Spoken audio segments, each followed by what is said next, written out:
All right, good day, everyone. It's CJ from Rogue 420 delivering another exciting interview today. Today, we're going to take a little bit of a different turn, a little bit different twist. I know in past interviews we have talked a lot around hemp, around some of the medical applications. Today, my guest is Danny Davis, and Danny Davis is with Convectium. And Convectium specifically helps in terms of equipment for helping with packaging solutions, a lot that he does. Danny's bio includes he's an entrepreneur and managing director of Convectium. Danny entered the cannabis space in 2013 as an investment, and now he is directly applying his background in tech and systems automation to the supply industry with world automation via proprietary hardware and engineering. So, Danny, thank you so much. Welcome to Rogue 420. Thanks, CJ. The easiest way to explain what we do is we don't touch plants. We help grow all the companies that actually do. And all we care about is workflow automation. For once you have oil, we try to get that oil in the consumer's hands as fast as possible, and that's the systems that we build. So it sounds super boring both ways, but one way is a little bit more exciting in the sense that we're trying to get oil to people's hands. So that's and mouths. So that's our goal. Well, I know you were just as excited as I am in terms of the cannabis, the industry, and there's so many different applications. There's so many different routes we can go. But before we jump into that conversation, I want to ask, how did you get started in the cannabis business? Yeah, sure. We basically made an investment, my business partner and I, in the cannabis market. Originally, it was an e-cigarette company that we were changing to be focused on cannabis because we saw the decline and the overregulation of that and the deregulation of cannabis. We were not users at the time. We are now, so it has converted on us as well. But we saw the opportunity to be successful in a market that was a little bit still taboo. And I worked in tech, and he worked in pharmaceutical, and it seemed like a natural progression for us. Yeah, that's a great fit. And then in terms of your technology, your background, and applying that to different extracts and different methods. So I'm very excited to share with our audience more about your company and specifically what you do. So let's talk about the different equipment that you have. The different, I know that you guys do a couple different things regarding packaging. So share more about your company with our listeners, please. Sure. So most people will be familiar on the B2B side. If they're a business, a grower or something like that, they've probably heard of the 710 Shark. And the 710 Shark is our filling system that most of the companies around there that do large scale use to fill their oil cartridges or their disposables or their pods or whatever else they have. So we're a filling machine company that uses a bunch of other products to add on to that. So first is the filling machine. Second is a capping machine. So we actually have a machine that auto caps these cartridges. And to put that in perspective, to fill and cap a cartridge for a regular human being takes about an hour to fill 100 cartridges and cap them. Our system does the entire process in about 40 seconds. Oh, wow. And so, Wow. yeah, so we really revolutionize how that's done. The second piece of business is our actual cartridge. We were tired of all of China trying to manufacture these cartridges and to engineer these cartridges because they don't even have oil in their country. They don't even know what they're doing. They're trying to make it for e-cigarette oil. We saw this as a problem. We lost a lot of money at one point in our business by reselling these products, and we just said no more. So we went and engineered our own cartridge. It's called the Cove.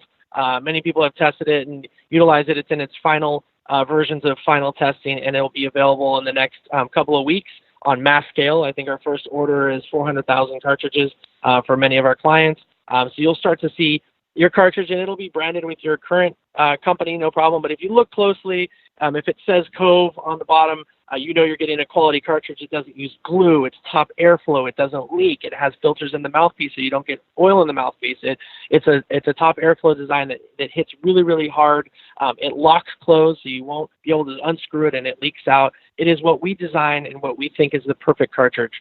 We always say China's good at assembly, but we're much better at engineering. So look for the Cove cartridge. So if you look at the 710 Shark, the filling machine, the 710 Captain, which is our capping machine, and the 710 Cove, that's our cartridge.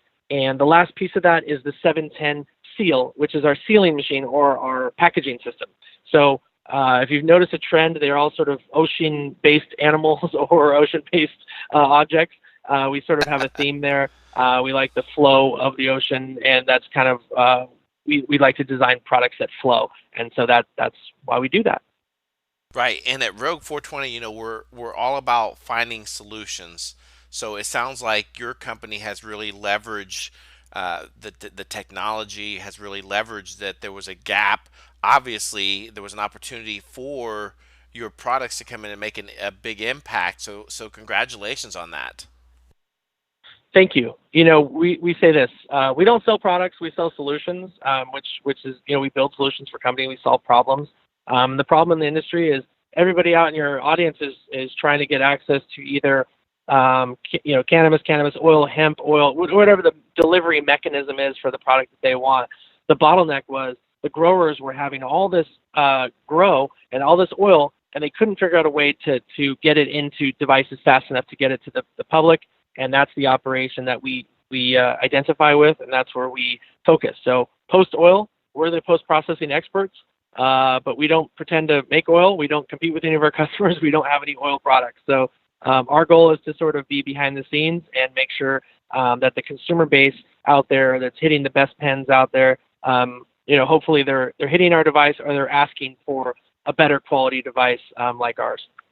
Right. Is there any particular size, or what kind of profiles you establish in terms of good fits for business that you guys deal with? Because obviously, trying to understand the business that's grow, is it small, medium, large size grows?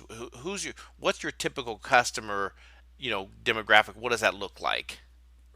Yeah, I'd say it's a great question, and it's an ROI question that we get, a return on investment for how, is a machine too expensive? Can we afford to do it? And the answer is 2,500 cartridges a month. If you touch 2,500 cartridges a month or sell 2,500, I'm your guy. If you don't do that quantity yet and you want to get there, looking at maybe lease options for our system is available. But it is pretty affordable. The 7-tin shark is only $18,000. The capping machine is $7,000. So for the whole capping and sealing system, it's only $25,000 plus your cartridges. So it's not excessive by any means. Excellent. That is so exciting. And I believe in reading through your bio. Obviously, you do a lot with advocacy, a lot with education. So it sounds like that there's obviously the momentum is growing. I know that there is additional, qualifying conditions that have recently been added. So it's a very exciting time in the cannabis industry. What are your thoughts on the entire industry? I know you follow it quite a bit. So going forward, what any other trends that you see in the cannabis industry? Yeah, I mean, the first thing we need to do is get Jeff Sessions to shut his mouth. If we can Amen. accomplish that, Amen. I Amen. think I think we get a lot done. I was just on a interview opposing a position about Jeff Sessions and the whole industry, and I think as long as deregulation continues to occur and the federal government doesn't continue to step on the states' rights, and if the federal government would go fight the fight on opiates and leave cannabis alone, I think the problem would take care of itself. But there's great organizations out there like the Marijuana Policy Project that are really pushing for overall acceptance, nationwide, and that's what I'm hoping for. But as as a realist and then also an optimist, you want that to happen, but you also got to pay attention to your local, elections. You got to pay attention to all the local measures. They sneak these things onto the ballot that opposes these things in certain cities, and people don't even know what they're voting for.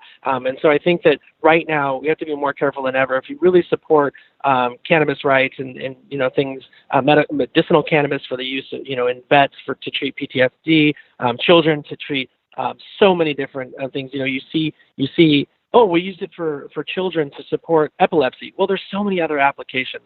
I have so many friends in the industry that came into the industry because they solved problems for their own children using cannabis. So I would say paying attention to the local elections, the local ballot initiatives, being a part of an advocacy group, and just generally not treating cannabis as taboo anymore is really helping to further momentum. So every small amount of effort helps. And I know it sounds a little bit ambiguous and a little bit cliche, but those really are the best things to be doing right now to continue the effort. Hopefully, this administration will refocus on something that's on something that's more relevant than controlling the states' rights.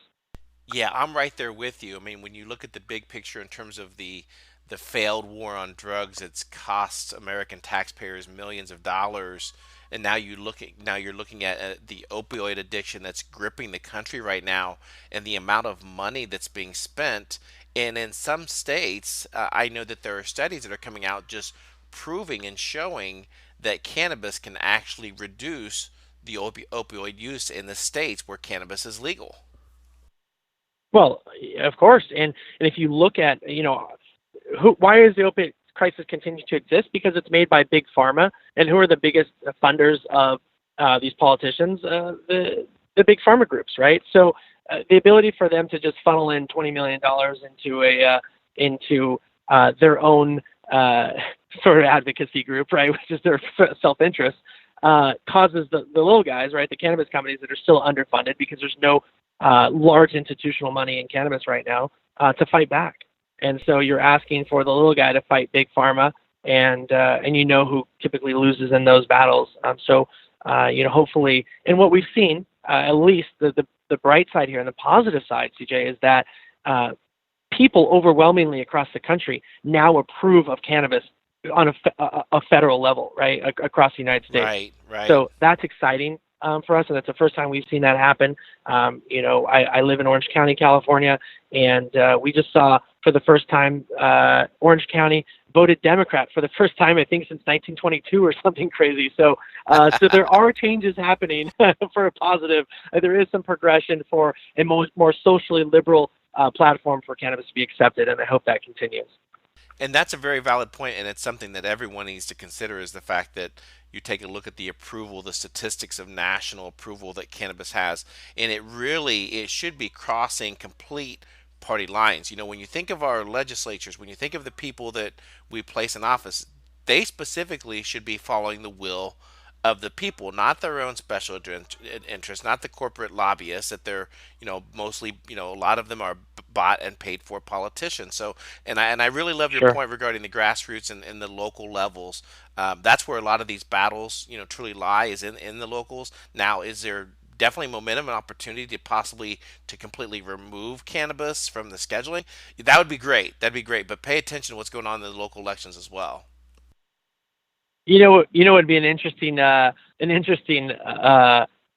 thing to do would be to take all the politicians that vote no on cannabis and have them tested for cannabis in their bodies, because I can honestly tell you from working in corporate America for years and years and being rubbing elbows with the elite, there are many people that would not come out and openly admit to supporting the cannabis movement that use cannabis regularly, right? And so I wonder how many of those politicians are doing that. And I don't know if it's too far from the truth to suggest that a politician might engage in a little bit of hypocrisy, right? So I'm of the mindset that I think that they've got bigger battles to fight, and I'd be willing to bet most of them are not that upset about cannabis being legal already.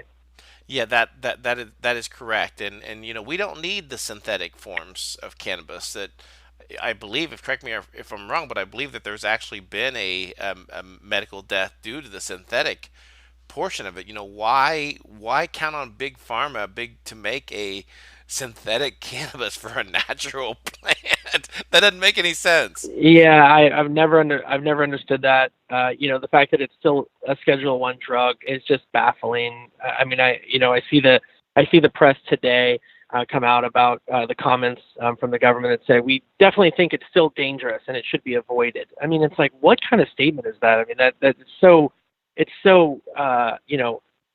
unjustifiable, right? But you can just basically, with this current administration, say pretty much anything you want and it becomes law, right? So, we just hope that people are smarter than what's being fed to them.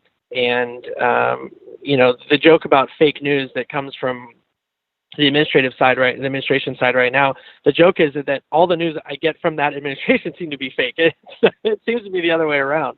Cannabis has all this medical science behind it. There is no fake news behind what's been done with cannabis, and you can use the DEA's own statistics against them to say that no death has ever been attributed to an overdose of cannabis ever. It's Right. it's probably the safest substance you could possibly use. That's never. I mean, if people drink too much water, they they could die, right? But it's baffling that we have no deaths from cannabis, and that it's not already scientifically supported that it's a safe substance, and that the government can't just make these grandiose claims. But then again, we're in a time that many people did not expect us to be in, and we're fighting the good fight to hopefully hang on until it changes. Absolutely, absolutely, 1000% completely agree. So, Danny, anything else that you'd like to share about Convectium, about yourself, any advice for any aspiring entrepreneurs in the cannabis industry?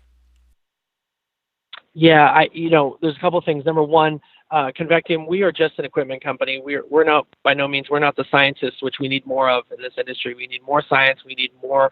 We're an engineering company, so we got engineers, but we need more scientists. We need more standardization. We need more internal regulation. We need to clean up our act. We can't have a bunch of stuff going out there with contaminants and things like that, right? We have to clean up our act on the oil side and the plant side to make sure that we're delivering quality products to the consumer. So if you're a scientist or you're looking into the science or biochemistry or biotech, please consider cannabis as a move for you, because that will help legitimize more of this industry.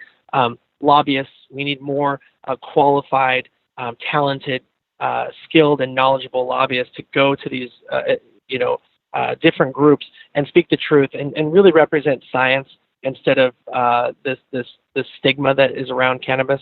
So that opens it up to lawyers and politicians and those guys. So I think that there's a role for probably 9 out of 10 jobs in cannabis. If you think about science, engineering, lobbying, compliance, regulatory, packaging, marketing, anybody could work in this industry. They just have to have the faith that I have, that it will, the train has left the station and it will eventually reach its destination of full federal approval. It's just going to take a little bit of time, and if you're willing to take that risk, it's a sexy and fun time to be part of it right now. Very well said, and we're starting to learn a lot about those, and we're even seeing education programs being added. I think it was Michigan University actually offered a pharmacy program that had a cannabis focus. So you're definitely right in terms of that momentum, the things that are happening, not only from the engineering but to the medical side of it, that are people are coming around to understanding around cannabis and the benefits. So I'm very excited about this particular industry. Very excited that Rogue 420 is going to be able to share, brilliant minds like yourself, people that are truly making a difference in that space with your company. How can our listeners learn more about Convectium, Danny? Sure, easy. You can go to convectium.com or email me direct. I'm the CEO. You can ask me any question, and I'll farm it out to my team if I don't know the answer. It's Danny, DANNY, at convectium.com, or call us on the phone. We have live people in our office. We don't do phone trees and all that sort of stuff. We have people answer and give you answers right away. It's 800-605-3580. Again, it's 800-605-3580, and all that information can be found at convectium.com. And you can see our staff and email them direct as well. Excellent. Very good. Well, Danny, I want to thank you so much for your time today. Really appreciate it. This is CJ with Rogue 420 delivering another great interview with Danny Davis, CEO of Convectium. Visit the website to learn more. I will put all the notes in the interview details as well. So, Danny, thank you so much. Thank you. All right, guys.